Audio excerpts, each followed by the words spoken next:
Holy cow, it's time for another Sacred Cow Barbecue. Grab a plate if you're hungry for some truth.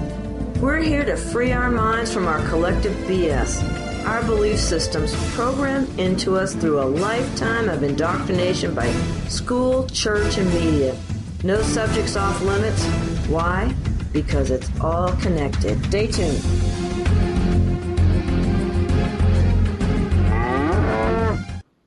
Hey everybody, welcome to Sacred Cow Barbecue. I'm Patricia Aiken, an average host with exceptional guests.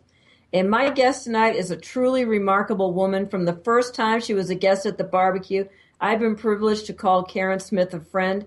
Karin is the host of Radio Free South Africa and the outstanding blog of the same name. If you haven't seen it, you owe it to yourself to go there. RadioFreeSouthAfrica.com. Karin, welcome back to the barbecue. Hi, my friend. How are you this evening? I'm good. We had a kind of a rough day, you and I, but I think we're coming out all right on the other side. The show must go on no matter what, Patricia. Oh, you're great. Listen, you've been on quite the health odyssey, and I've been a little concerned, but you're starting to sound like yourself again. You want to fill people in? Well, it's been a long, hard road, Patricia. Some 4.5 years ago, we were T-boned by a unlicensed illegal alien with no insurance or anything. And I suffered from whiplash and a couple of other things. But the whiplash didn't show up till about 18 months later. And we didn't have insurance, health insurance, so I had to live with it. And I was going to the chiropractor 3 times a week to keep me on my feet. When eventually we could afford the MRI, it wasn't good because the one vertebrae was sticking so far into my spinal cord that had I received a bump on the head, I would have had an internal decapitation and died. So, Karin, that was the scariest X-ray I've ever seen. It was awful, wasn't it, Patricia? I mean, that was really, I'm glad that I didn't know it beforehand. As it was, I was semi-crippled. My arms weren't working very well. My leg was dragging. Anyway, I wouldn't call that semi-crippled. Well, kind of. But I was still up and going. Anyway, eventually, we were able to go and get the surgery done, having paid $7,000 in our deductible and our out-of-pocket expenses and all of those wonderful things.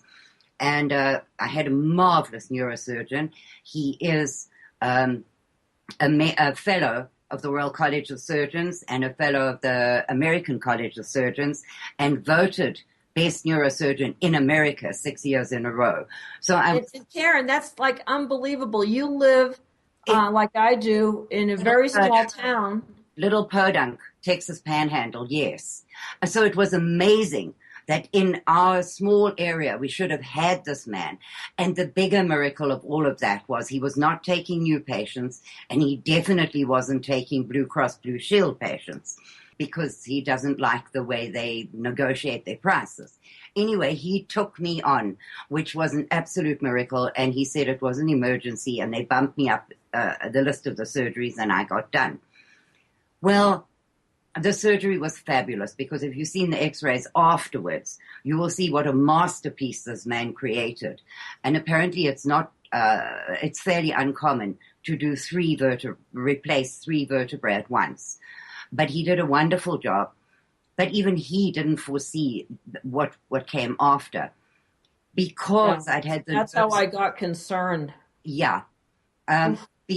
Because I'd left it for so long, the nerves were so badly crushed and the lucky thing was there was still blood supply to all of them, so none of them were dead. But they were so badly crushed that when they started coming to life again, the pain was, I thought I'd had pain before. I didn't know what pain was until both my arms were on fire. They were so painful. I wanted to gnaw them off and throw them to the dog. They hurt so badly. And anyway, we got through that. My left arm is working almost properly, but my right arm is still not working very well. I can't do the finer movements. So doing anything on the PC was murder because instead of gently turning the mouse, I was picking it up and slamming it on the mouse pad. You know, I didn't have any control over the arm, and feeding myself was if you didn't laugh, you'd have to cry, but it was hilarious. My hand would just go off on an odyssey all of its own, and I'd put yogurt on my glasses and up my nose and fling it across the room. I mean, it really was fairly hilarious. And my right leg got a thing like St. Vitus dance.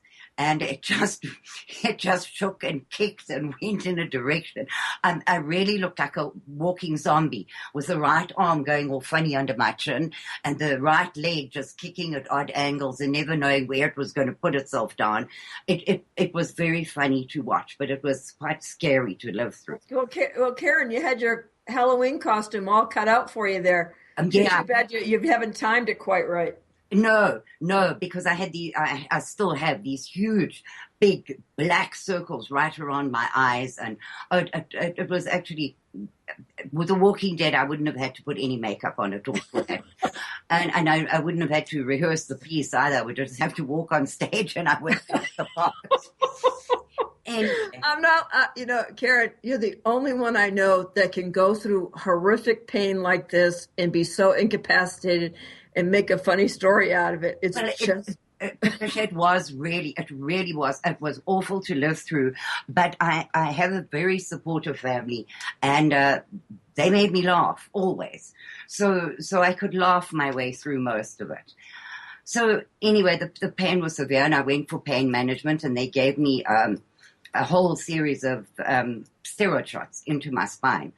Until I dreaded the shots more than I dreaded the pain. Yeah. But they did stop my leg from doing this funny thing. So now it just occasionally kicks the person in front of me at random. But at least it's not doing this horrible shaking thing. And I went for my first physical therapy session this week. And once again, bad news. Because the crushing of the nerves had masked the rest of it. They weren't able to diagnose it sooner, but my shoulder socket is the joint is dry and it's not working properly, and I have some torn ligaments in the arm. So apart from muscle degeneration in my arm and leg, I have this problem with my arm as well. So it's really not working fine, but it will. It's very, very long, painful treatment I have to go through to get this arm working. But that's not the end of it. It has been a long road, really. I wasn't seeing very well, so I went to the optometrist to get a new pair of glasses. And she examined me and she said, oh, no. There's the most awful bleeding behind the right eye. You're going to have to go to a retina specialist because your retina is becoming detached from the pressure behind the eye.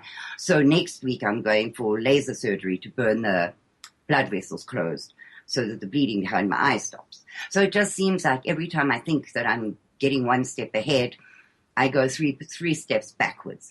But the awful nerve pain has stopped, which I'm incredibly grateful. Thank God. My left hand kind of works, although it has pins and needles from the wrist to the end of the fingers most of the time, which is irritating more than hurtful. My right arm is going to take a lot of work to get it going, to get the muscles working properly and rebuilt up.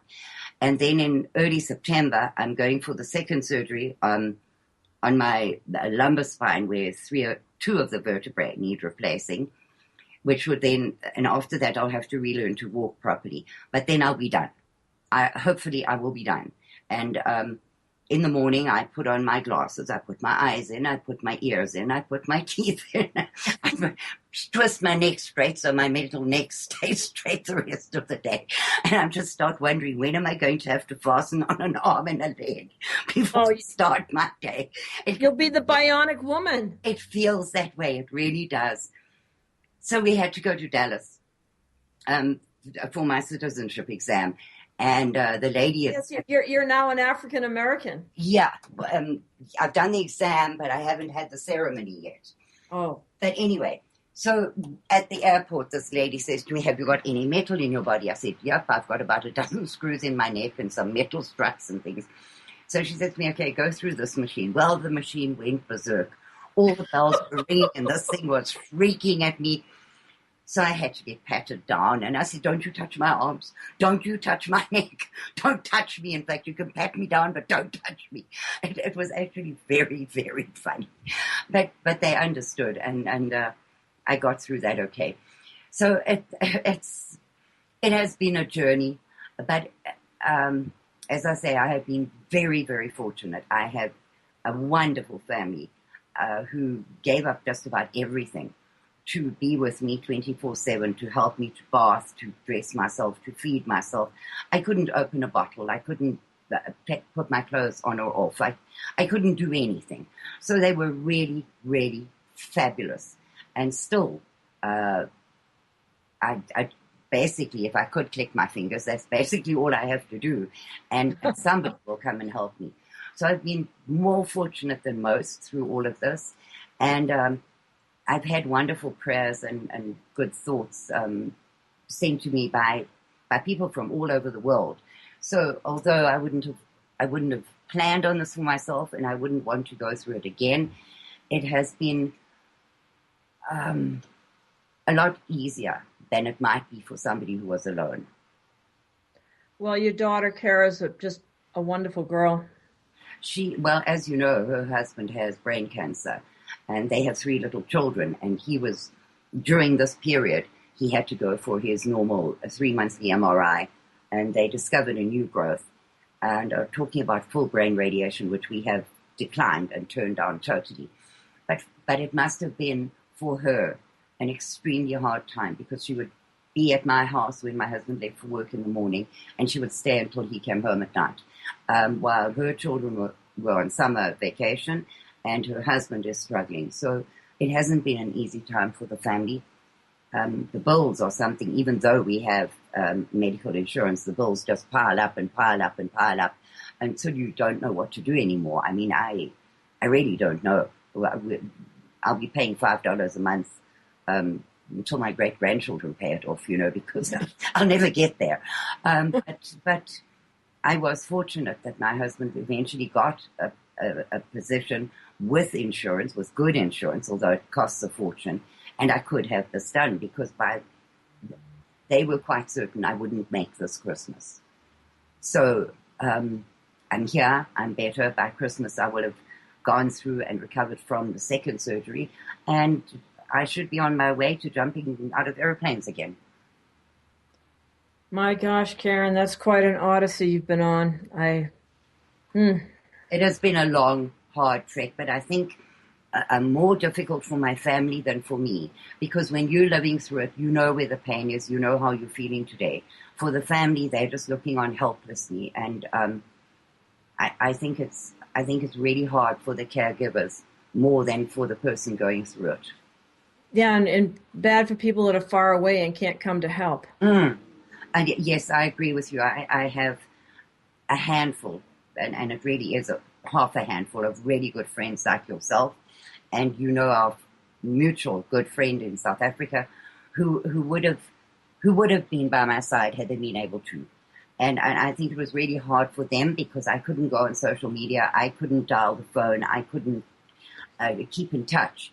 And no, you couldn't even answer the phone sometimes. No, I couldn't, because I couldn't even press the speaker button. So I think it was harder for the people on the outside not knowing than it was for me knowing that each day I was getting a little better. And people were just watching me and thinking, you can't be looking like that. You cannot possibly be feeling better, Yeah. So it's been harder for them. And I'm extremely, extremely grateful to whatever power is in charge of my life.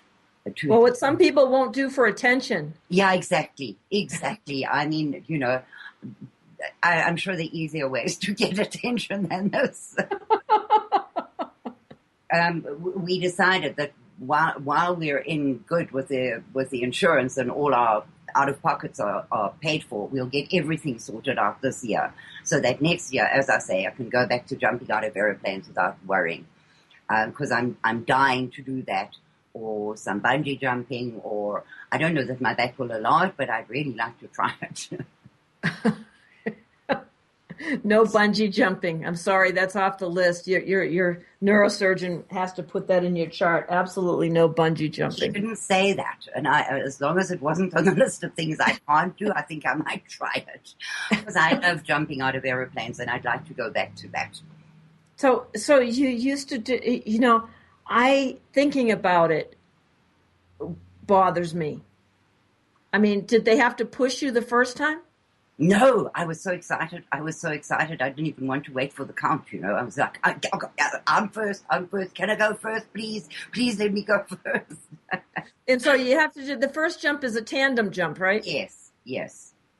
But my first solo jump was very, very exciting. I've done about 45 successful jumps, and I would really love to be able to do that again, although I don't think that's actually on the charts for my future. Yeah, that's quite a jolt when the chute opens. I understand. Yeah, absolutely. I don't think they'll let me do it, but I'm keeping that in mind as my aim and ambition that before the end of next year, I'll be jumping out of aeroplanes again. So as long as I can keep that hope in mind, I'll be good. Yeah, I'd be happy to go swimming at the community pool or something. I wouldn't be looking to jump out of airplanes.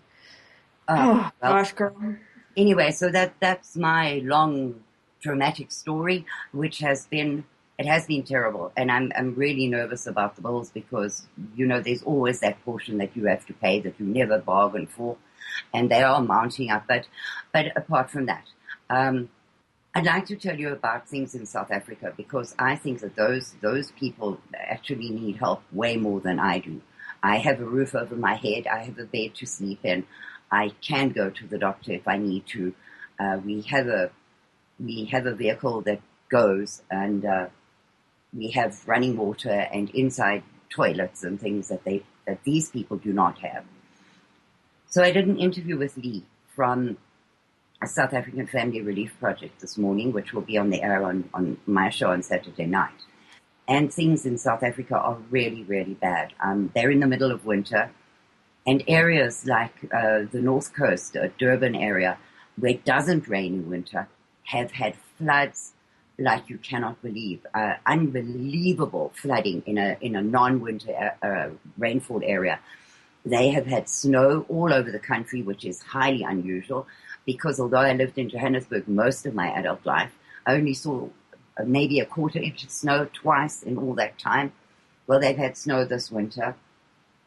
They've had a tornado, which they do not get in South Africa, which, by the way, was racist because it only hit a black township. So, Mr. All those racist tornadoes, I hate them. Yeah, exactly. Well, and why? It only hit a black area, so they're going to have to form a committee to look into this racist tornado that hit Tembisa.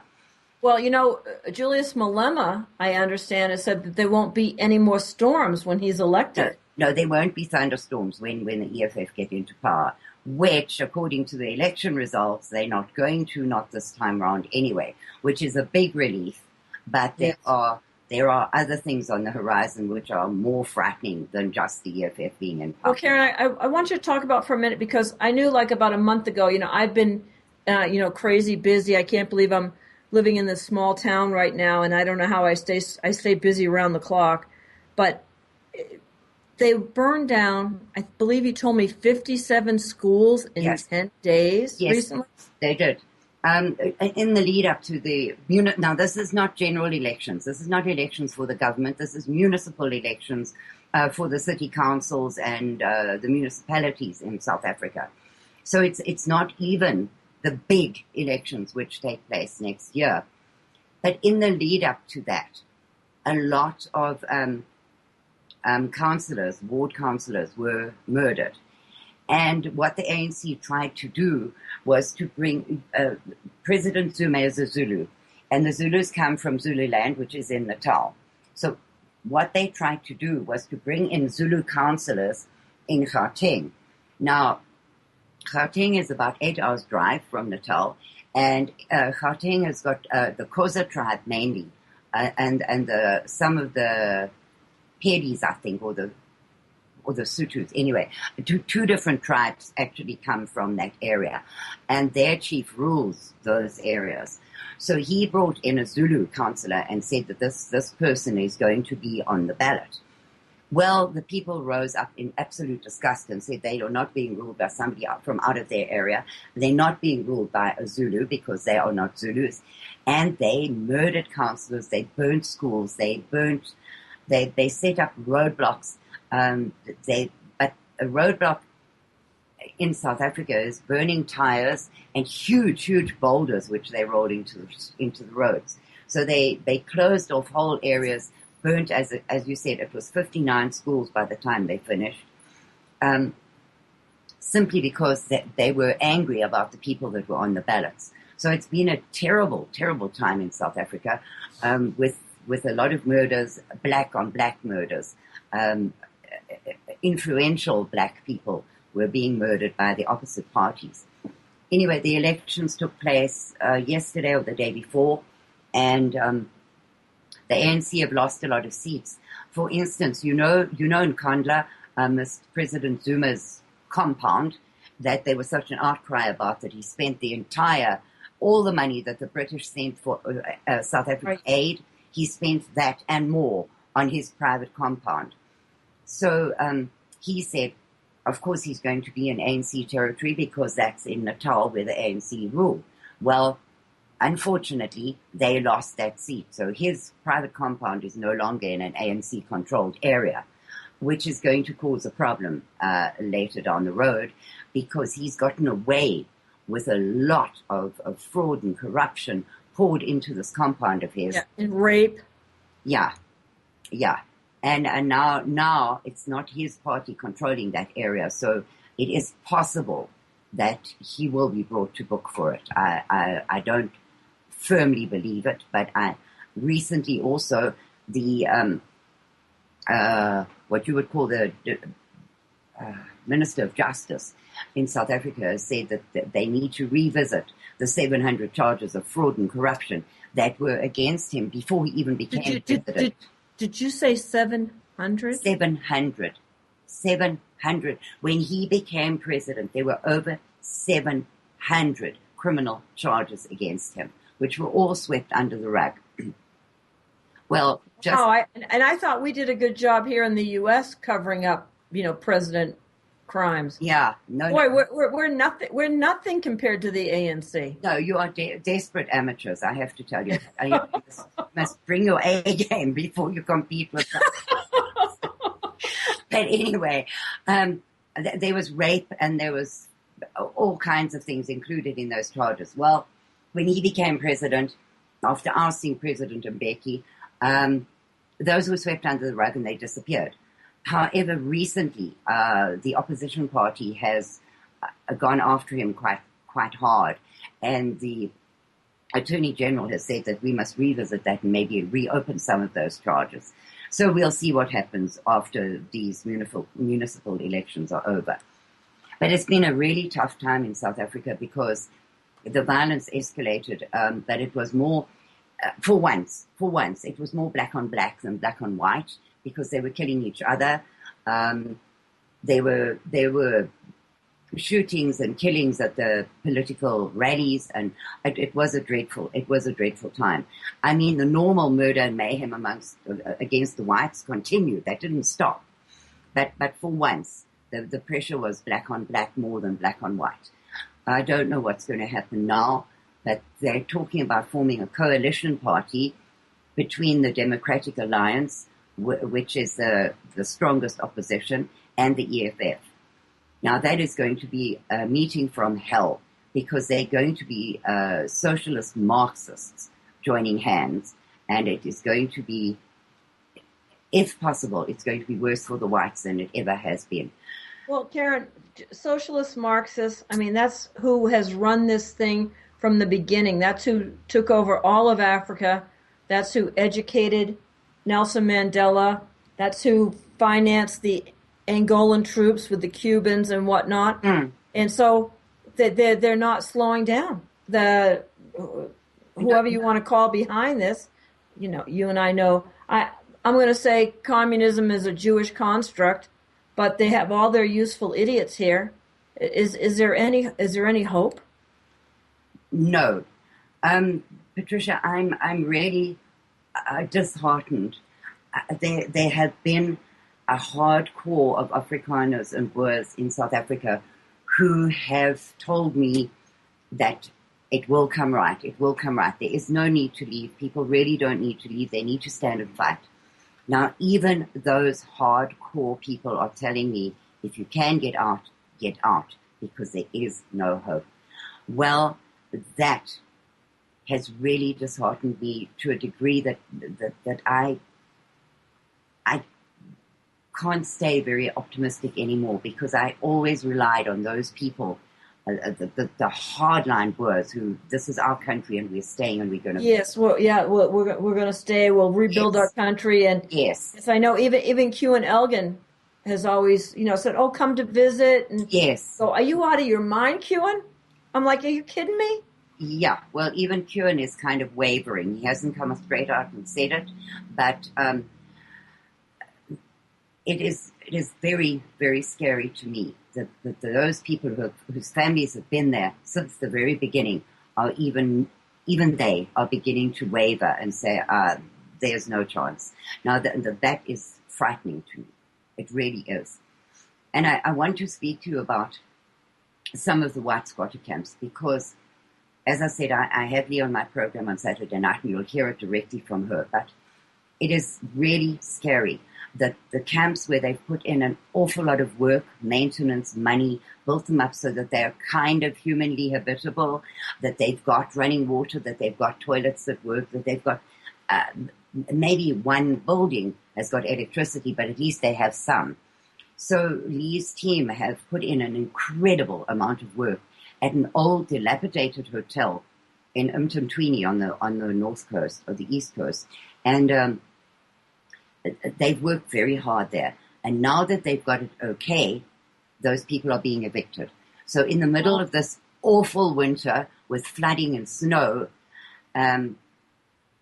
what is their excuse for evicting these people? The person who owns the property, who lives in the UK, as far as I understand it, has not paid the rates and taxes. So because the rates and taxes have not been paid, they're going to evict these people. But you and I both know, Patricia, the minute those whites are out of there, those 30 families of whites are out of there, the blacks are going to move in, and they will not be evicted. Right, exactly. They will not be evicted. No. Now, they have sunk a lot, and I mean a lot, thousands upon thousands of rands into this place to make it livable for these people. And now, in the middle of winter, in the middle of flooding, in the middle of snows, they've been evicted. Now, the white camps are popping at the seams. They are bursting. There is not place for one more shack, for one more person, for one more anything in the existing camps. So the charity organizations that work with these camps are really at their wits' end, because they have got 3 camps now being evicted, one in Cape Town, one in the Free State, and one in Natal, that are just being thrown out. And to take on the government and fight that battle is almost an impossible situation, because Sunette Bridges did that when Coronation Park was about to be closed down. She took on the government on behalf of those people and almost bankrupted herself doing it, and lost in the end, because half of those people went to Munseyville and the other half went to Plainfillet, which is a place that Sunette is in charge of building kind of a center for these people. So you really cannot win, because they can afford to keep you hanging around for years and years and years. Oh, and you know what, Karen, if it was just corruption, it would be one thing, but it's corruption and incompetency. Yes, absolutely. But they're very clever when they do things like that, because the law in South Africa states that if you evict somebody, you have to give them a comparable place to live. That is what the law says. But that only applies to white people. If you, for instance, go on vacation and your house, your main residence is vacated for that time, and you come back from your vacation and a black family have moved into your house while you were away, if they've been there more than 24 hours, you cannot evict them. So you then you can't go and live in your house, and you have to go into a court battle to get these people out. and it can take years, by which time they've trashed your house and you are bankrupt from fighting the fight and housing your family somewhere else. So those laws are pretty decent laws if they apply equally across the board, but they don't. They don't. So these white camps are now evicted. These people are evicted, and the charity organizations are at their wits' end. They don't know what to do with these people. They don't know where to put them. They don't know how to find a place for them without separating them. It is an absolute nightmare. And you know that there was that dreadful drought. And now, of course, there's just so much trouble in South Africa, and food prices have skyrocketed, and donations have just dried up, and those people are struggling. And I just don't know what to say about the situation there. It really is awful. Karin, I'm telling you, it's that seems staggering. Where is the god of Blood River? Well, I think people have kind of lost their faith. I can't blame them. No, it is hard to keep the faith when it has been 22 years of total nightmare for these people with no end in sight. A lot of companies are leaving, international companies are leaving South Africa, and Namibia, which got its independence a little bit after South Africa did, and they've been pretty quiet. They don't seem to have had these kind of problems, or not that I've heard of, so they couldn't have been widespread. But now the government is making those same laws that apply in South Africa and in ex-Rhodesia, Zimbabwe, those same laws that dispossess whites and keep them out of the workplace and take their land away, etc., etc. Namibia is going the same way. So that whole southern tip of Africa, which was a very productive, very rich area, is just going downhill fast. And they don't seem to learn from their neighboring countries that those methods do not bode well for the country as a whole. They don't seem to learn. So it's very scary. It really is very scary what is happening there. And there's nowhere for them to run, because every time a country went to the dogs, they could go further south. But now they're at the southernmost tip and there's nowhere for them to go. And as we said, so very, very often, no country wants to take them. So I don't know what is going to happen to that very, very small community of 3.5 to 4 million white people. I don't know what is going to happen to them. But I mean, it's unbelievable that almost a third of the population are in squatter camps. Yes. And growing by the day, Patricia, that is what is so scary. It just thousands by the day, and every day that you look on these websites, you will find they found another camp with another 3 families, or they found this family living in a car, or that family living in the bush, or they find them every day, and they just cannot keep up because the distances are far. These people are not generally close to commercial hubs or whatever, and to get help to them is practically impossible because there is no gas. There are gas shortages in South Africa because the petrol refineries, which are on the coast, have gone on strike. Now they want an enormous, I think it's a 65% increase, and the refinery company is just refusing. So they're on strike. So the petrol is not reaching the petrol stations inland, which Johannesburg, Pretoria is the biggest commercial hub in South Africa. So petrol is not getting there. And the petrol stations are standing idle because they don't have any petrol. And so those guys at the petrol stations are now going on strike. So it's just escalating and escalating and escalating. So even if there was food, you can't transport it because you can't get petrol. It's a nightmare. It is an absolute nightmare. Gosh, Karin, you're able to keep up with this, a lot of this on your blog, radiofreesouthafrica.com. Brilliant blog. I wish there was better news there. So do I, because every day when I go on there and try and put up the news, I try and think of something that will bring hope, because I even have a heading, hope for white South Africans. But I'm afraid that is probably one of the emptiest tabs that I have, because there just isn't. There is not good news for them. Well, I'm here with the Stampede News now. And so we're here in the Midwest, or the far Midwest. We're almost in Wyoming here. And we're, in mountain time. We're just a little bit to the west of the same area that you're in, just 10 hours north of you. Yep. But so these people, their ancestors came here in prairie schooners and covered wagons and stuff. So that's why I'm writing this series of articles, to alert the ranching community that, we have these brothers and sisters in South Africa that have a shared history and a shared destiny with us. And I think it's very, very disturbing that I see signs of what took place in South Africa taking place here in the United States. Patricia, it is most disconcerting to see people being arrested for collecting rainwater on their property, for building not even a dam, a pond on their Yes. on their farm. The things that are happening here are so similar to what we have lived through that it scares the hell out of me, because I have been shouting from the rooftops for 10 years, please look at South Africa and see your future. And people look at me as if I'm a Martian, because they don't know where South Africa is, and they've heard nothing out of South Africa. No, the media blackout is still extreme. Absolutely. So they cannot,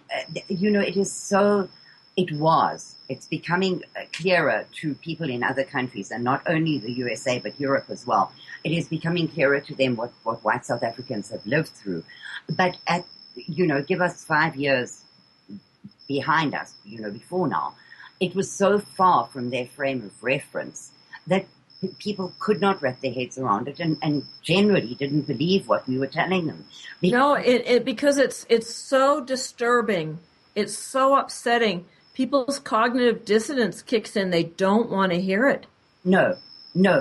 But now I'm afraid, if you look at Europe in particular, they have seen for themselves. They have been invaded by hundreds of thousands, and even millions of African savages who are bringing their ways to European countries, raping, murdering, thieving, refusing. Burning down buses, their specialty. Yes. All of the things that South Africa has gone through for 22 years and more, because these things have started happening well before 1994. All of those things are now happening to Europe, and those of a liberal mindset who said that you must welcome these people in because, as you know, they are noble savages, are beginning to realize that the noble does not apply at all. Yeah, what's with that, Karin? I mean, that is just, you can't look at anything that's happened with the tribes in Africa and find anything noble about it. No. I'm reading a book at the moment written by a Zulu witch doctor called My People. And this book tries to explain the history of the blacks and why they are the way they are, because he maintains that the whole problem between the whites and blacks is because we don't take the time to understand their traditions and their way of life. But even their gods and goddesses and whatever, who formed the earth and formed their tribes and whatever, it's a history of extreme violence, all of it. And I'm like, well, no wonder the Western mind doesn't understand, because we don't think that way. The majority of us. There are those. Yeah, there's sociopaths everywhere. Yes. But you have this tribal mentality here they just have no, I don't know how to say it, no boundary against violence. No. Violence is just what they do. Well, that was one of my biggest shocks when I came to America. I really thought that the other races here have been exposed to Western civilization for far longer and been assimilated for longer, and surely would be different. But in general, and you should never generalize, but in general, I don't see the difference. No, I don't see it either. I really don't. And, yeah, and I think, I'm speechless about all this, Karin. I really am, to see things going so badly in South Africa and things escalated to the point they are in Europe, and what we see happening here in the U.S. I mean, it's all a controlled demolition of white countries. And what are they going to be left with? Hellholes. I really feel that they're setting up a famine for South Africa, that when they do get rid of all the whites, then they're just going to get rid of the blacks, let nature take over and do what they do. Well, Patricia, I don't have any theories about this at all. I can just present the facts, but you must draw your own conclusions, because I'm finding it very hard to find a conclusion or where I think it's going. I've posted a couple of stories recently about the Chinese in South Africa. Now, in 2008, they were classified black, so that they didn't have to contend with the broad-based black economic empowerment laws. They didn't have to deal with the 52% black partner in your business or 75% black people in your business, because if you're black, you don't have to follow. Right. They received a special status. Yes, they did. So they were then classified as black, so that none of those laws apply to them. But if you look at the billions that have been invested in Africa as a whole, and in southern sub-Saharan Africa in particular, you have to wonder where this is going. Because in Angola, which is on the border of Namibia, they have built this enormous city. It is a huge city with parks and swimming pools and apartment blocks and supermarkets, commercial buildings. And it's stood there empty for about 10 years now. Now they've bought a piece of land just outside of Johannesburg, a huge, huge, huge piece of land at Buxfontein, and they are building another of those cities. So is it also going to stand empty? They're also now doing... Well, there are those same type of cities in China. There are cities like this, huge cities standing empty. What is that about? Well, that's what I'm wondering, Patricia, because they've got the one in Angola, and now they're building one in near Johannesburg. But they're also negotiating now to build a naval base in Morefish Bay, which is in Namibia. So then they will control Angola, Zimbabwe, Namibia, and South Africa. So that is practically the entire sub-Saharan profitable, rich African area. Mining, agriculturally. Yes, all of it. They are bringing in whole villages from China into South Africa. So Karin, you know what? You've been on a lot of painkillers recently. Yeah. Are you sure you're not just hallucinating all this? Well, then it must be kind of a mass hallucination, because even the newspapers are writing about it.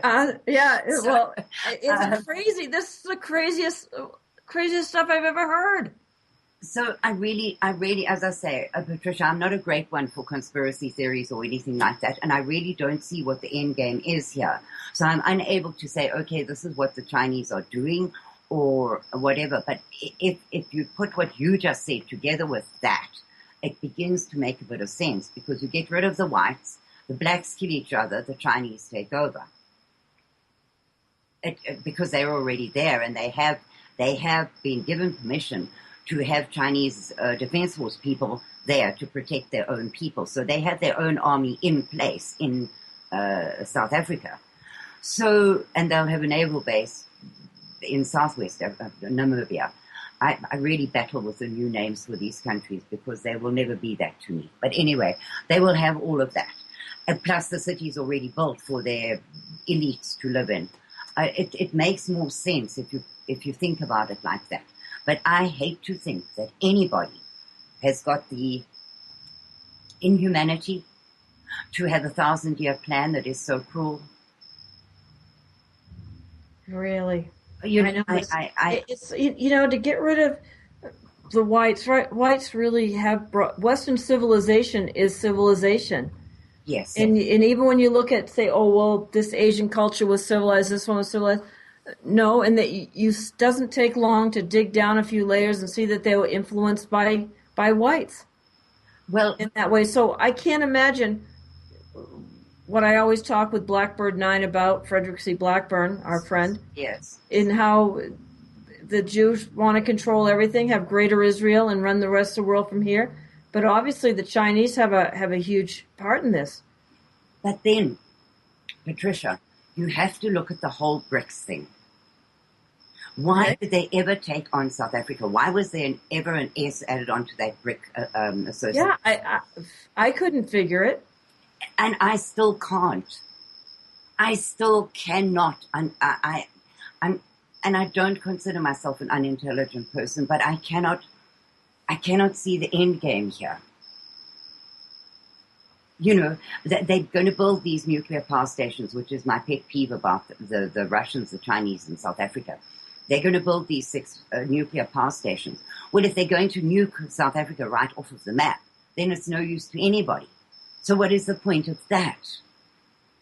Yeah, what could possibly go wrong with the ANC running power plants? It won't. If the Russians are building them, they'll bring in their own people, which means in the same way that the Chinese had, they'll get permission to bring their own defense force in to guard their people and their assets. But because you could never allow, I'm sorry, but you could never allow those incompetent South African politicians to run nuclear power stations. So they won't be able to. So the Russians will do that. I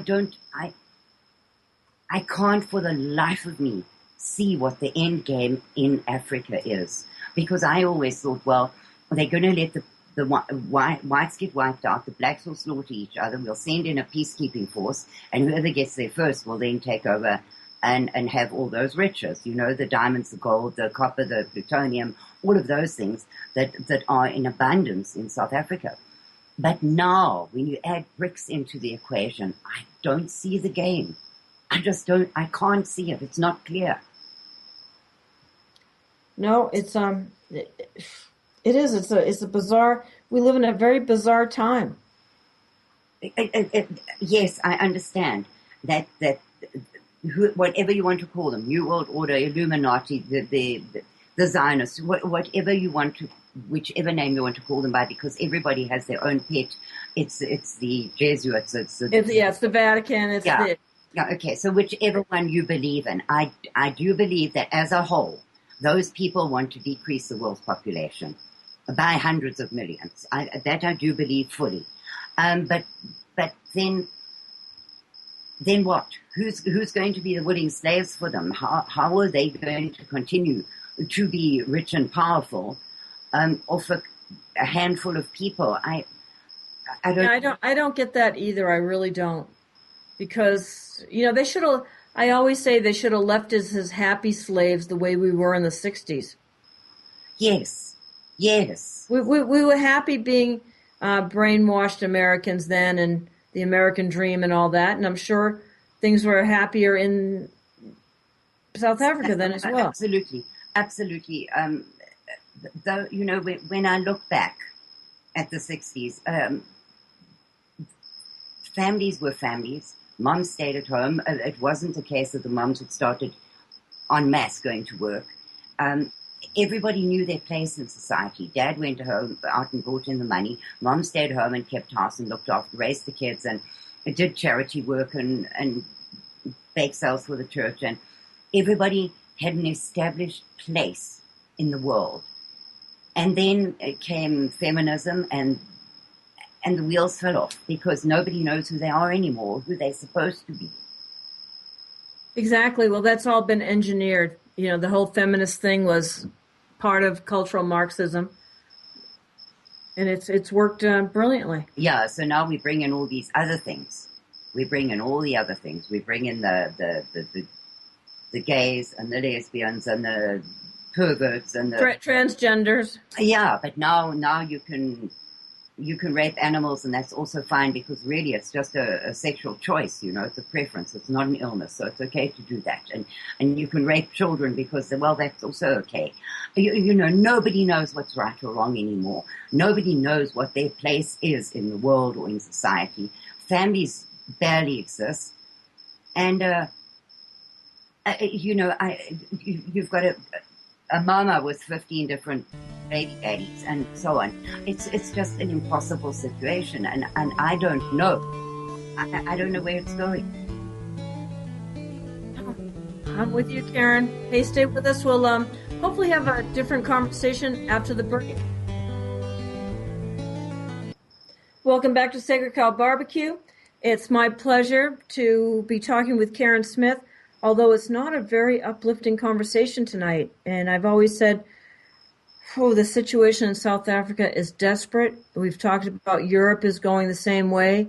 And Karin, from what I see, I'm shocked with where I was a couple weeks ago up in Sioux Falls, South Dakota, and what I saw going on there with immigration. It seems like small towns are being, small cities, and you're experiencing that in Texas, aren't you? Yes, absolutely. We're about an hour's drive from Amarillo, where we are. And Amarillo has got the highest collection of Somali refugees in Texas, the largest number of them. And I was shocked the other day. We got a bit lost in Amarillo. We were kind of driving around in square circles, and there are so many mosques going up there, and so many of them wandering around with a burqa on, etc. And that frightened me a little. But the problem with that is that Amarillo is now experiencing a lot of shootings, murders, rapes, robberies, but they are spreading out into the small communities around Amarillo. Now, because we are only an hour away from there, we are experiencing a terrible crime wave. I live in a little town, a really little town. It probably has a population of about 15,000, and people are used to leaving, as seems to be the norm in rural America. The kids leave their bicycles on the front lawn. Your lawnmower doesn't get put away. Your car gets left in the driveway, etc., etc. Well, I'm a small town here. I take the keys out of the truck, but that's rare. We don't lock the house. We don't. Yes. Well, most people leave their keys in the ignition. Our little town was like that, and in the last, this year, the crime wave that has hit our town is really scary. So the other night, our dog was growling, and he has a specific growl that means wake up and pay attention. We have a little old lady who lives next door. She's 85. She has back problems, and she spends an awful lot of time with her family, and she wasn't there at the time, fortunately. Well, these people had broken into her garage and were walking off with one of those enormous, heavy, old, big screen TVs. You know the ones I mean? Right. Really heavy things. So they had 3 of them carrying this thing. So Ray shouted out the window at them, and they hauled our stuff. Sorry, they ran down the street. Sorry. It's my husband's influence. And that is not a South African thing. It's an American thing. Anyway, they ran down the street. And he busted. You're so busted. I know, busted. Yeah. Anyway, they ran down the street, and we called the police, and the police came. And these guys were so indifferent to being caught that they were coming back with a dolly to make moving this television set easier. So they were busted in the act. And Ray spent about an hour speaking to the police, and they said that they are being shot at randomly in our town. Now, it never hits the newspapers because it'll give people ideas. But he says that this crime wave that has hit us has hit all the small towns within striking distance of Amarillo, because these Somalis just jump into a car, go to the nearest town, steal cars, steal tires, steal everything, and go back to their little settlements in Amarillo, and nobody looks for them there. So it's really scary what is happening. And the mayor of Amarillo was originally very welcoming. Yeah, all of them are welcome. We've got plenty of them, but they're really good people to have, and they're going to grow the community. That liberal line. Oh my God! They're just like us. They just need to be given some advantages that they've never had, and they'll be model citizens. Yes, and so he suddenly decided that, oh my goodness, no, this is not working so well. When kids are getting raped and disappeared off the streets in Amarillo, this is not working so well. So they had a very rowdy city council meeting, which they televised. And I was watching this in amazement, and the populace were yelling at the town councillors, absolutely yelling at them and being removed by the police because they don't want these people. They don't want them, but for some unknown reason, the powers that be in every little village in the countryside is saying, bring them here. Why? We all know they're no good for us. Exactly. And it's the controlled demolition of the further controlled demolition of our country. They can't, if they dropped a bunch of Somalis into Las Vegas, it really wouldn't make too much of a dent. We already have a crime rate. We've already got tons of non-whites. I mean, it's, that's our population. It wouldn't impact it that much. However, when you go to a small town, something like Amarillo or Sioux Falls, South Dakota, and you start seeing all these Somalis and women in burqas and Muslim women, I mean, it's shocking. I was in Sioux Falls. That was my first time in South Dakota a couple weeks ago, and I was shocked. I couldn't go into a store that there wasn't a Muslim woman in her blue little, whatever they called behind the cash register, and lots of Somali men. Well, Patricia, I must tell you about my experience of going to Dallas. Yes, I'd love to hear this. So after 3 years of waiting, I finally got my appointment to go for my exam for citizenship. And I had to be there at 8 o'clock in the morning. So we flew down the day before. And because I was still in that walking zombie state, my husband and my daughter came with me because I could never have done it by myself. I just couldn't have done it. And we got to the airport in Amarillo. As I said, I set off every alarm in the place, and they patted me down. And we got on the plane. So that first plane to Dallas, we had two very unmanly stewards running the plane. And we all commented on that, and I thought, where are the days of when women used to compete to become an air hostess, because we had tall, beautiful air hostesses, and it really was or short. Yes, but beautiful. Small packages. Yes. Short, dark-haired flight attendants. I was one of those back in the day. Good looking, Patricia. I mean, it was a plum job. You didn't get paid a lot, but the perks were good. You got to travel. Oh my gosh. To be able to fly anywhere in the world for $50 round trip, first class. Everybody wanted to be one. I know I wanted to be one, but I wasn't tall enough. So I don't know where you get the short from. In South Africa, you had to be like a policeman. You had to be a certain height, and I wasn't tall enough. But anyway, it used to be a plum job. So we land at Dallas, and I was horrified, absolutely horrified, because every second person, well, I wouldn't even say every second person, the whites were outnumbered probably 3-1 by other colors, and as you say, the burqas and the other people. Yeah. So we got a taxi, and that was another color, and we got to the hotel, and it was other colors at the desk. And in the morning, we went to USCIS. The line outside was miles long, absolutely miles long. And they were all, when I finally got upstairs to do my test, there was only one other white person in a room of about 300 people. Oh. And now they do this, there are 2 appointments, there's the morning and the afternoon. Now downstairs, they had the people waiting for their ceremony to be sworn in as citizens. And if there were 3 white people in that whole room, it was a lot.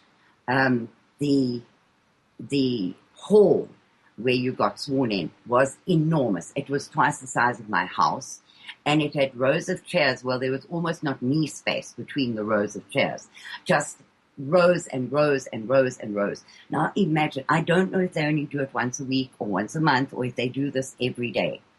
But that is one station in Texas where these people are sworn in as Americans. And it must be at least 1,000 people twice that day sworn in as citizens. And a minority, absolute small, 0.000% of them were white. So that was scary. And as I say, I went upstairs to do my test, and there was only me and one other white person up there in an enormous room full of people.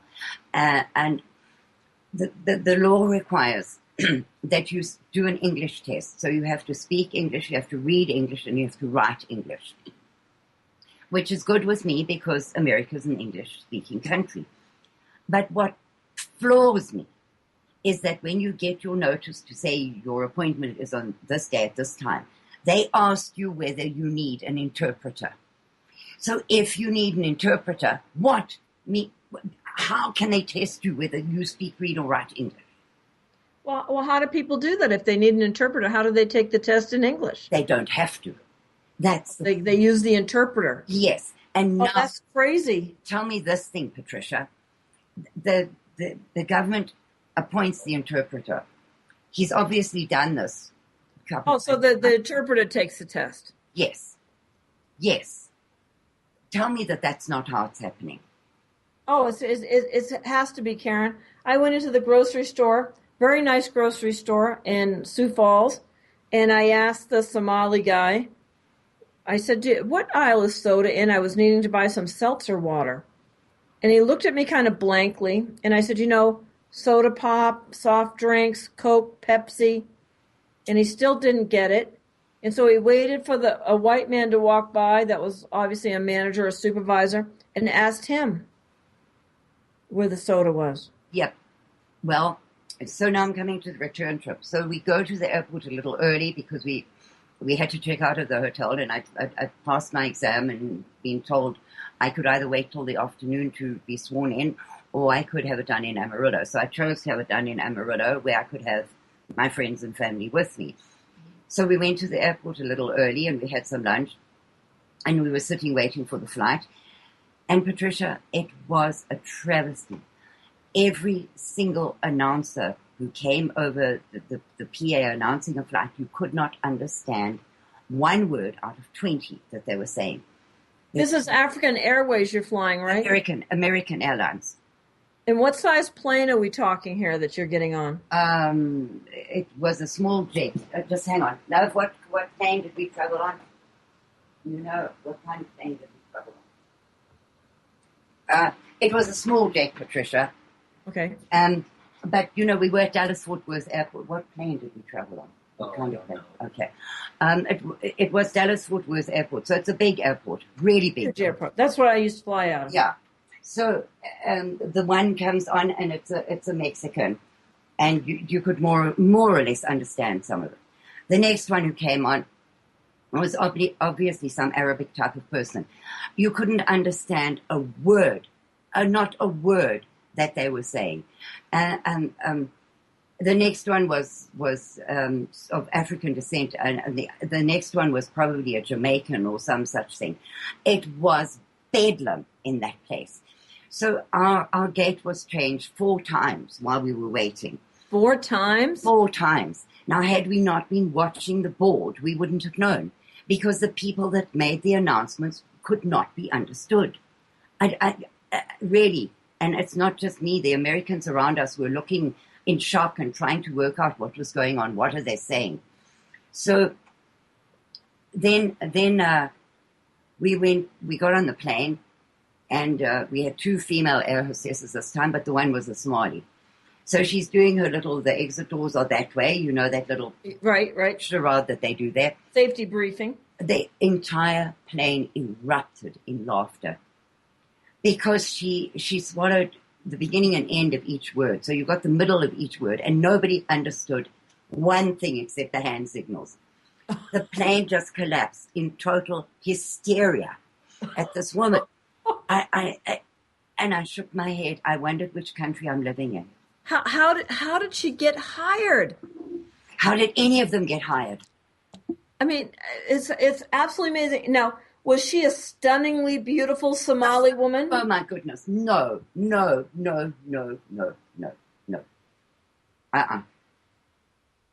So anyway, that borderline attractive? No. Homely as all get out. Not homely.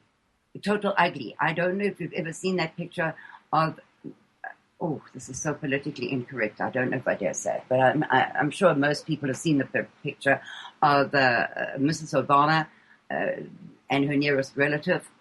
Oh, yes. Right. So the nearest relative was very close to what this air hostess looked like. Oh, my gosh. It was stunningly ugly. Let's put it that way. Oh, my gosh. What? The corporate takedown, that corporate America is all behind this. Yes. Oh. Because there were no, that I could see, there were no Americans employed in that airport. Now, there must have been, Patricia, because it's enormous. There must have been. But I didn't see any. So I don't know. I don't know what is happening. And this is Texas, which is a stronghold of proud Americans. Right. Exactly. In West Texas. Yeah. I mean, when I've been to West Texas, I go, oh, here are real Texans. I mean, there are beautiful people that I've met in West Texas. They're tall. They came from good even elderly people are tall and well built and moving well and just wonderful stock. Polite. Oh, yes, Patricia. I mean, if I go to my husband's job here, you will find the guys with their cowboy hats and they will raise their hat and say, "Howdy, ma'am." And, everybody calls me Miss Karin. They're incredibly polite, nice people. And yet this is what we're being overwhelmed by, and we don't seem to be able to do anything about it. Well, as a South African, I mean, does this seem familiar to you? Totally. And it's scary. It is very, very scary, Patricia. I have fled civil war 3 times in my life, and I don't have the strength to do it again. But where are you going to go? I mean, we're the last bastion here. Yeah. And if you could go somewhere, Australia's going through the same thing. New Zealand's going through the same thing. All the white Anglo-Saxon countries are going through the same thing. We happen to be the last one on this. Yeah. And I don't see any way of slowing it down. And the thing is that the churches are such traitors. Yes. They're the people that seem to be facilitating this for the government. They get paid by the government to take refugees in. And refugees. And what's going on? The civil war in Somalia, is that what they're refugees from? Is that what they're saying? Yes. Well, I have a neighbor back in Las Vegas, a really beautiful girl. She's from Bulgaria, her and her husband both. And it took them 2 years and $10,000 each to emigrate to the United States. And they work in casinos in Las Vegas, and they're very grateful for it. And so she got talking with these other, some black people that were also immigrants from some African country. And they said, "Oh, where are you from?" They said, "Oh, Bulgaria, blah, blah, blah." She said, "Oh, well, did they give you a visa and stuff like that?" And she goes, "No." And so she told them that they had to spend $10,000 each. She says, "Well, that's not what happened to us. We just went to the embassy and they gave us a visa and plane tickets and a place to live when we got here and all sorts of things. They just had to want to come, and they were rolled out the red carpet to them." I know, Patricia, it makes me mad because it took me 2 years in South Africa to get my paperwork together before I could even get my application in for a visa to come here. Then when I got here, I was on a temporary visa because we hadn't been married 3 years when I got here. So they assume automatically that you married an American in order to get your green card, which you don't get automatically. But anyway, so it cost me in dollars about $7,000 before I even came into this country. And when I got here, I had to be married for 3 years. So a year later, I could then apply for the lifting of the conditions on my visa. And that cost me $685 for the application, non-refundable. And then I had to take the trip to Lubbock to do my biometrics again, because you do those 100 times, and go through another FBI check. And then they lifted those on my visa. Then I had to apply for permanent residence, which is the same process again. Then I had to apply for citizenship, which I applied for in 2013. And this year, they finally, after biometrics, another FBI check, et cetera, finally, after 6 years, and approximately, I would say about $12,000 or $13,000, I finally got to write my citizenship exam. So it's not easy. You go through 4 or 5 FBI checks. You have to have a police clearance from your country of origin saying that you don't have any criminal offenses behind you. You have to have a tax clearance certificate from your country of origin. No. This is only if you're white. Probably. But that is what happens if you do it the legal way. Well, Karen, I understand that, but I don't think these so-called refugees that are coming into this country that we're being flooded by are passing these stringent rules. No, Patricia, they're not. And that's what really upsets me. I really, I came here because I was married to an American, and he wanted, as a man should, he wanted to be able to support me, couldn't get a job in South Africa because he was a white male. And so we came here. And I wanted to do it right. And I was very proud to stand there and say that yes, I will bear arms for this country. I laughed because it would be very funny for me to be asked to bear arms for the country. But if called upon, I would do it, And I was very proud to say that because it has been a long, very hard process to get there. But these people, the government themselves are saying that they cannot do background checks on these people. So the whole process is not fair. No, it's not designed to be. I remember when I had a friend from Ireland, a young woman from Ireland, that we were trying to keep her in the U.S. because it was dangerous for her to go home. She had a family that was into satanic ritual abuse and things like that. We couldn't keep her here. And when she was going to come back, she was denied. They wouldn't let her leave the airport. They said, no, you overstayed your visa once. Yes. We can't have you back. Yeah. If you do that and you have to leave, then you can't come back for 10 years. But if you sneak across the border, you can come back every second week if you want to. It's madness. I fully believe in the right of any country to protect itself from people that don't belong here. But in most countries, it's not happening. They're welcoming the people who don't belong, who will not integrate, who will not contribute to the society, who will not make any financial difference except drain the country of finances with their many wives and many children. So why are they welcomed in? And the white South Africans who would come here and really, honestly, be a credit to the country, they are not allowed to come here. I don't understand. I don't know why. Karen, I want to share this. Paul Fromm, whom you know, yes, and Brad Love, I'm not sure if you've met him before. They were guests last week on the show. And Paul sent an email shortly after that, just 4 days ago. And this is it. A recent Syrian family arrived in Canada as a government-sponsored refugee family of 11 children between the ages of 1 and 16.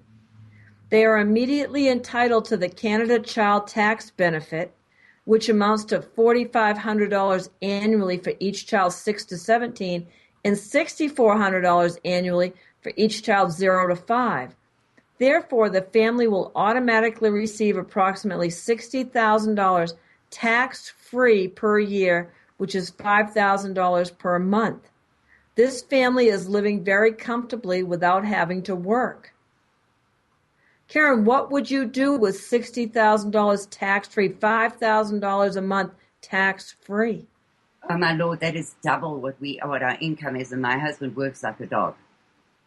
Yeah, and they're entitled to HST and Ontario tax credits, as well as free dental and free health care. Furthermore, they never contributed 1 cent to Canada, and most never will. According to the news media, many more refugee families, Middle East, Somali, and Lebanese, with 10 or more children have arrived in Canada in the last 8 months, settling in other parts of Canada such as Winnipeg, Edmonton, Whitehorse, etc. What is interesting that most of the refugee families have 7 to 10 children. We, the Canadian taxpayer, have to pay for all this through our taxes.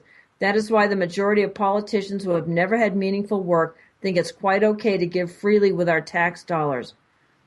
When are Canadians, when are Americans, when are New Zealanders and Australians going to wake up before it's too late? Our debt level keeps climbing.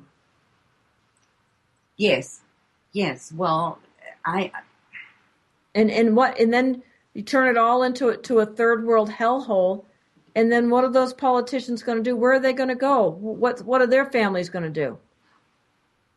I don't understand why they can't see how obvious this is. Britain is completely, awash, and I mean, it's just a total mess there.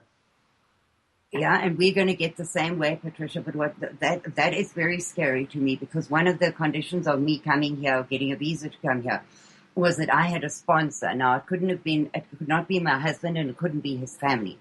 So I had to get an American friend to sponsor me, and she had to submit tax forms for the last 5 years, and she had to sign a form that said, if I applied for any form of government aid or social security or food stamps or anything before I became a citizen, she would then be responsible for paying that money back to the government on my behalf.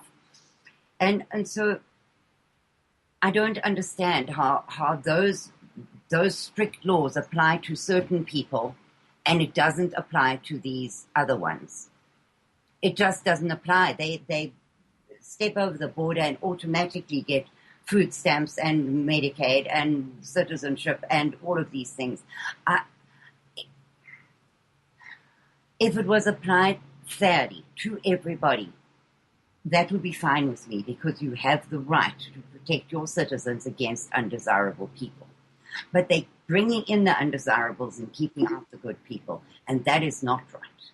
No, and people are struggling, to make ends meet and working it because the taxes are so high and what have you. It's just it's an abysmal situation.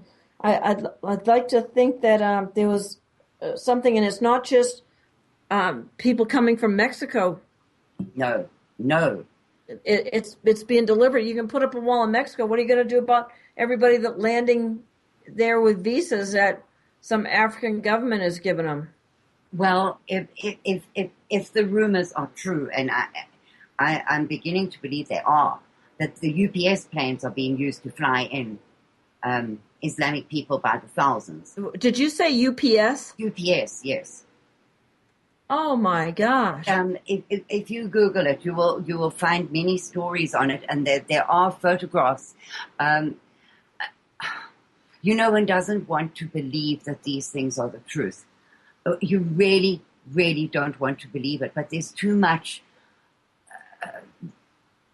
fire, never mind smoke, out there about the UPS flights full of these people being flown in and just landed all over the country with their papers and their food stamps and everything else. Yeah, vouchers for housing and what have you. Yeah, there must be some truth behind it. I can't believe that all of that is just nonsense. So if it is true, Patricia, how are you going to stop that? It's your own government doing it. Well, we know it's our own government, just like it was the South African government that sold out South Africa. Yes. So let's talk about that for a minute, because I see the same thing going on here. The politicians, some of them say the right things in public, and then behind closed doors they go and do whatever they damn well please. They vote with the cultural Marxist agenda. Absolutely. Absolutely, Patricia, because if you look at the way South Africa was sold out in 1985, because of sanctions and because that the absolute uncrossable red line for the United States lifting sanctions was letting Mandela out of prison, and that was just not to be crossed. They were not going to negotiate on that point. So, 1985, the president of South Africa went to see Mandela and said to him, who at this stage was living in a little bungalow on the grounds of a prison with his own valet, his butler, his chef, his international visitors, etc. He was not chopping rocks on Robben Island, as is probably believed. So he went to see him and he said to him, look, you can have unconditional release today if you renounce violence. And Mandela refused to renounce violence, so he was kept in this prison, better than most of us live. Lovely home. Exactly. With a pool. Yeah, with a pool and a pool table and everything. Anyway, he was kept in these terrible circumstances, poor man, and not allowed to go free, which was his own fault because he would not renounce violence. So, yeah, he was orchestrating bombings in South Africa. Yes. From within Robben Island. Yes, he was. He signed off on a lot of them, especially the Church Street bombing he was responsible for. So anyway, in 1992, we were running out of boys to die in the border wars and to be killed in the police force and in the terrorist riots, etc. So, and we just didn't have petrol to run the country, and we were tired. We were tired of the internal battles and the external war that we were fighting. So when the government came to us and said, look, we have been negotiating with the ANC and we're talking about power sharing, etc., etc. And the question that they asked in that referendum was, shall we continue negotiating with the ANC and Mandela? Now, and they put out a whole list of things that would not happen and what would happen. And what would happen would be that we would have power sharing, but blacks would have the vote, etc. But we would always, always, always have the upper hand, as it were, and a say in government. Well, naturally, the majority of white people, because blacks didn't have the vote then, voted yes. We should continue negotiating with the ANC towards power sharing. That was the mandate that our government was giving. Before we could blink, Patricia, we were sold down the river, and 2 years later, the ANC were in power, and that's all she wrote, as you know. So we were sold out by our own politicians. They lied to us. They said what they knew we wanted to hear, and the minute that we gave them the mandate to go ahead, they gave the country away. It was already done. But you know, Karin, I'm reading things. I read your blog and other people's things about South Africa because I think it's very instructive. We have such a shared destiny, the United States and South Africa. At least it's remarkable. When I see the video that you and I made. And I still can't get over just how shared our destiny is. Yes. That, you know, our ancestors traveled in covered wagons to escape the bureaucracy of the East and find a better life here and have land and farm and all that, the hardships that they encountered in the Indian Wars, whether right or wrong, and everything that the Boers went through as well. No, absolutely, Patricia. And why did they come to this country in the first place? Why did they come here in the first place? Why did they go to South Africa in the first place?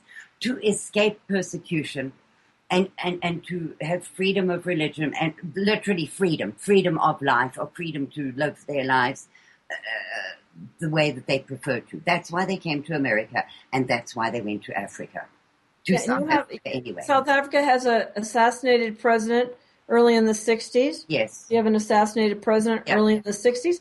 I mean, the parallels are just bizarre almost. And they are so similar, and really the people come from the same roots. They are very much the same. They are pioneering, creative, hardworking. Americans mostly still today believe that if you work hard, anything is possible. Now, South Africans believe that too. I mean, that's been beaten out of them. They've been so beaten down that they can't see that anymore because it's not true. Yeah, not true. There are people who still believe that if you play the game by the rules and work hard enough, you will live the American dream. Well, Karen, that went by in South Africa. Look at the amount of taxes you folks are paying. You just have to look at the taxes. They're taxing us out of existence. White people can't afford to have children these days in the U.S. No. It's a very rare family that the wife can stay home and raise the children. They have to accept a much lower standard of life just because a paycheck doesn't go very far anymore. Exactly. And well, in South Africa, they can't even get a job. So how can you really afford children or a life for your children? Because we all want for our children better than we had or have got. We want them to have more, to be better, to have a better education, to have a better life than we have. That's mostly what we want for our children. But if you're living on top of a garbage heap and don't know where your next meal is coming from, and you have rain coming through the roof, and you're hip deep in garbage because the rain has just turned it into mush, and you're sleeping on top of that because you don't have a bed or a blanket, how can you possibly look at a future and hope that it's going to be better? Well, truly. And the situation is that I see the same things going on. As a matter of fact, when our friend from History Review Channel, when they were showing a bunch of generals getting fired here in the U.S., yes, he said that's exactly what went on in South Africa before the ANC took rule. Yes, it is exactly. You are doing step by step what happened in South Africa. The only difference is that it's speeded up here because the experiment worked in South Africa. It worked down to the last little sentence, full stop, comma, everything worked. And the world paid no attention. So now they are speeding it up in Europe and in the USA because they don't have to hide it anymore. No, and it's like, and we're almost powerless to change it, but change we must. I mean, and that's one thing History Review Channel always gives me hope and say that whites are the only people that will fight when they're outnumbered. Yes. There is another, the Daily Ken blogspot is another one that gives me hope. I really, really like Ken. He keeps record of the black on white violence in the States and in South Africa, but he is always so positive about things. And he says the same thing. He said it's all very well to wipe out the whites worldwide and just make us not exist. But then where are the creators, the inventors, the developers, who's going to keep the world running? Right. You know, and so that gives me hope because we are needed. Right, exactly. So everyone, you're listening to Sacred Cow Barbecue tonight. I never get a chance to talk to Karin very much as we'd like. And so it's really my pleasure to have Karin Smith from Radio Free South Africa here. Your show is on, I forget, Saturdays, 1 o'clock, right? Yeah, 8 o'clock Eastern. Oh, no, that's smooth. I'm thinking the old time, 8 o'clock Eastern. Yeah. Okay, Saturday nights. Okay, very good. Got it. Okay, that's made it hard so that you always pre-record now because to get South African guests, that would be like the wee hours for them, right? Yeah, that's about 2 o'clock in the morning for them. And, you know, I did try it in the beginning to do live shows, and those that are willing to speak out were willing to get up at that time of the morning and do the show. But, Patricia, the internet in South Africa is horrific. So you plan to have a guest on, and you advertise it, and you... Oh, I know that, Karin. It's been very difficult. I'm in a small town, and I'm just happy to have internet at all here. I mean, it's not very fast. It's, hey, so I can't even imagine South Africa. So And so it's much better that you pre-record and then you can take breaks. Like you said, you're recording with Lee, yes. that you'll be playing this week. It took you 4 hours to do it. Yeah, and so, a 2-hour show took 4 hours to do. And one show that I did with Skalk, who's our historian, who gives us once a month an update on what is happening in South Africa, and then we discuss a period in South African history in the second hour. One show that I did with him, it took me 4 days, 4 tries to get that show a wrap, as it were, because the internet just kept going down and I couldn't get him back. So we must have spent a good 20 odd hours trying to get that show recorded, because it's just impossible. It is impossible. And I think the more the government knows that people are speaking out, the more their internet goes down.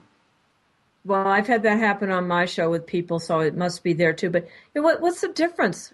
I mean, really, why do they care anymore? The thing is so far advanced. I don't, that if they think we're going to wake enough people up here, I'd like to think we are, but I don't see it. Patricia, can I just answer a question from the chat room? So what's going on in the chat room, Karin? There's a person called Knowing in the chat room who has obviously been following closely what we've been saying. And they say sometimes they listen to my show and they find it hard to really understand what some of my guests are saying. Perhaps it's your hearing. No, it is not your hearing, Knowing. The problem is the internet in South Africa. And the way I have to do my show sometimes is do it on speakerphone and then record it from there, because I cannot get them on the internet. And that costs a fortune. It costs me an absolute fortune, but apart from that, you get very poor quality. And although I pre-record my shows, and I really do try and smooth them out and get the background noise out, you first have to deal with the South African accent, and I'm not a good example of that, I'm afraid. I come from a very British family, so I did elocution lessons most of my life. So I've got a more English accent than a South African. Can I get some of those, Karin? Can you sit me down and give me some elocution lessons? I will do that. Okay, wonderful. Oh, no, brown cow. Practice that for a week and then come and speak to me again. I'll give you your next one. But yeah, Knowing it is not your hearing. It is a problem. The Afrikaans accent is sometimes very hard to understand. And then you add to that the crackles and the hisses of an international phone call. And I have really good recording equipment, and I really do work very hard to make it easy to hear. But I'm afraid what you hear is is the best that we can manage. I don't. Karin, I spend about 10 hours for a 2-hour show. That's what it takes between, pre-production, lining people up. Yes. All that, the 2 hours here, and then substantial time afterwards, editing things and stuff. It's 8 to 10 hours a week. But with the internet situation with you, you're in for a whole lot more than that. Well, I do 2 shows a week, so that's 4 hours a week.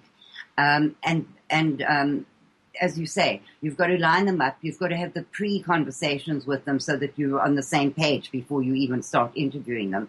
Then you have to somehow get in touch with them and keep them on for 2 hours, which very seldom happens. They keep falling off the air and you have to call them back. So in some cases, as I say, I've resorted to calling them on the landline and recording it that way. So I really apologize for the sound quality, but it's the very best that I can do. I don't know how else to do it.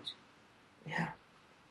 And doing it live is practically impossible, because they will fall off the air. I won't be able to get them back, and there you sit. Oh, yes. Without the guest for that. Yes, we've done that before. We have, haven't we? Many times.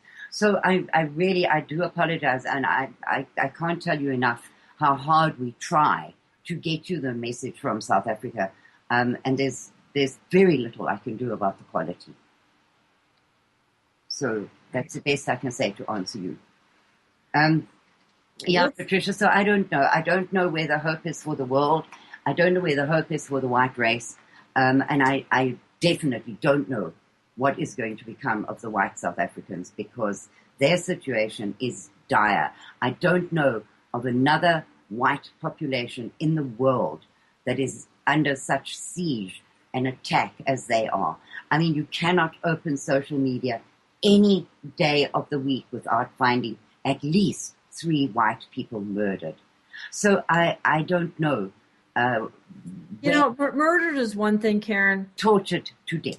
Tortured to death. That's the part that really makes me. And the problem with that is, Patricia, that they go in gangs no smaller than 4, but generally 6 to 8 of them, to attack an 85-year-old bedridden woman and torture her for hours. And I can't.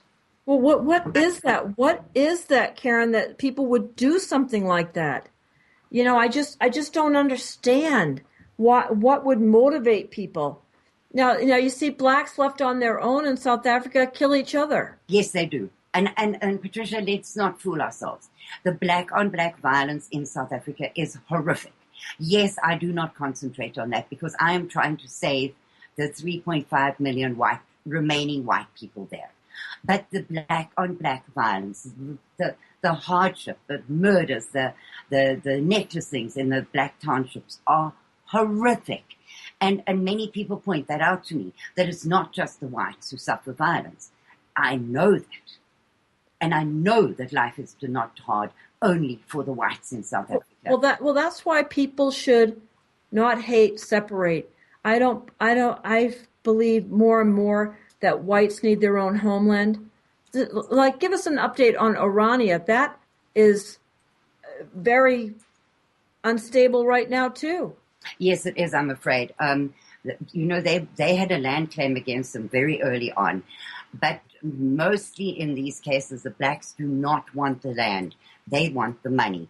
So fortunately for them, they were able to pay out in cash the claim and remain on that piece of land that they had bought. But there is nothing to say that